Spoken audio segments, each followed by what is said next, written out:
in watching the Ukrainian thing, I've realized how much I don't know about how war is conducted, and from the tactics of how you navigate a tree line to the strategy of how when you might use a pincher movement. I still get baffled by, like, say there's a front line, someone makes some progress, and now there's a bulge in that front line.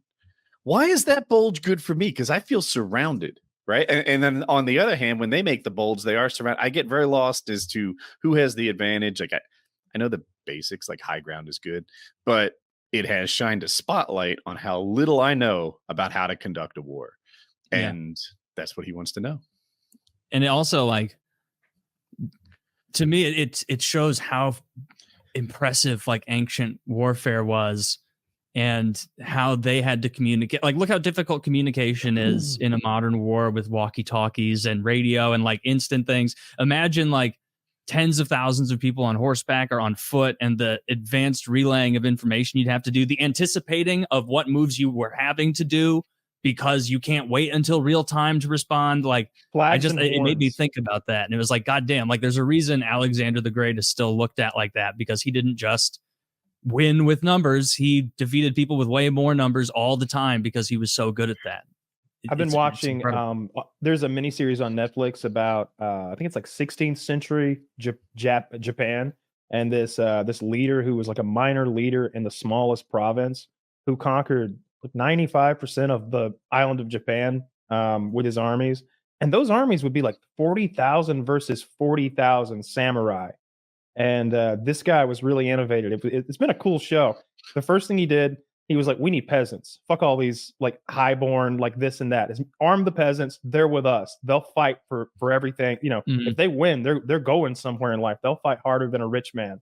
And then he imported the guns. Like they were shitty guns. They were the ones that have like a burning fuse on the back, and when you pull the trigger, the fuse touches the powder. And who is this?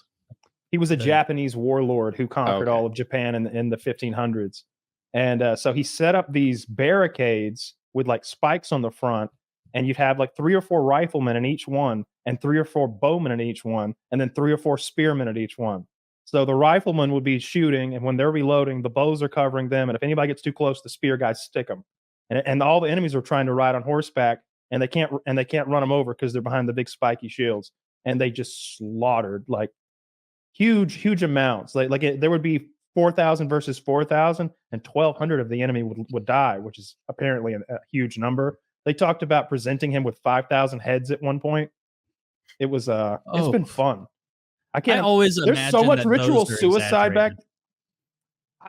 I don't know it, but for that to be true, like every historian on every continent would be exaggerating, right? Because this is the Japanese and their records saying 30,000 versus 30,000 and stuff. I was meaning like a lot of people like in the Macedonian histories or whatever. It's like Alexander the Great defeated 1 million Persians, and it's like, well, he defeated a shit ton of Persians, probably not 1 million Persians. A lot of Persians. Probably not the same way that like in the Bible, every time you see the number like 144,000 or whatever, or like that just means like a shit ton. I know that one of those cities, maybe the capital, when the Spanish came over and conquered, was like the 3rd or 4th biggest city on the planet. It was like 500,000 people or something. No, it was more. It was the 3rd or 4th biggest city on the planet at the time. Is that the city population density? It was like on an island, and it was the population density of modern day New York. Ugh. Where? I believe South America. When is it Cortez? Was he the one doing it all? When the Spanish came over and conquered. It's Mexico to me, but I'm not sure. Yeah, Cortez conquered that. What were you saying, John? So I believe originally the Spaniards, before they got what people believe for the population size is actually 10 times bigger back then. I guess what happened when the Spaniards went over, they did bring over disease, and they just kind of like killed them all by accident. And which is why when people came back, though, there wasn't so many cities anymore, just because the disease went rampant. Yeah. Did it never work the other way? Because without cities, they just didn't build immunities and sickness? Is that? Because why is it when Europe comes to America or South America, they bring tons of disease, but they don't get any? So They the get reason tons. is apparently because, well, there are some diseases they get, but what I've read, and who knows how true it is that because the Europeans had been breeding and raising like animals and shit for so long, like being around pigs and cows and chickens and all that stuff has a bunch of disease that you're exposed to all the time. And if you're not raising pigs and animal husbandry and shit like some of those guys weren't when they showed up in South America, they weren't used to all those pathogens that you got just being around chickens and cows. Well, also you got to keep in mind is like smallpox is very deadly, and a lot of these people would have already had smallpox and survived it, and that means you're immune to smallpox. But it doesn't mean you're not. They had tons of animals with those fleas on them with fucking small. No, that's not how smallpox is spread. Oh, what do you mean? But it is how smallpox is inoculated. That's how the plague There's is something spread. about cows giving you a non-deadly version. Isn't smallpox basically like chicken pox?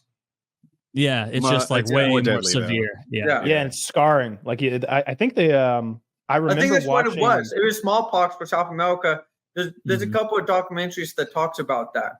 Yeah, but I just don't know how it spreads. How does smallpox? Do you cough? Skin contact, Cough, right? Skin contact. Really? Skin contact's got to be the easiest way to avoid a disease. I can't remember what I watched not too long ago. I think it was the John Adams documentary, but they were showing how they inoculated for smallpox back then. The doctor rolled up in front of these rich people's house with a dying boy who had smallpox in a wagon and cut open one of his sores. He's like, "It's easy, boy, one last time," and like cuts open his sore and takes the pus out, and then goes in with like a pus covered mirror and like scratches it with a needle and starts stabbing everybody in the family in the arm repeatedly, giving them little pus injections. And he told her, he's like, and because they were doing it like that and not whatever modern methods we have of weakening the virus or whatever, or bacterium, whatever. One of the girls got smallpox. He's like, "It may be light or it may be heavy." It's like, this isn't a period, motherfucker. This is smallpox. And the one kid's in bed. But by the time they find out, sores. I'm 2 towns away, freaking some other family with my. As Kyle was telling that story, I had no idea where it was going. He's like, they take the boy from place to place, they pierce it, they get the schmear, and I'm like, is this going on crackers? What's coming next? Are we having peanut butter jelly and smallpox? Yeah, that would be disgusting. You have to. It's like, you know what? I'm not licking the sword juice. I'll just take my chances with smallpox.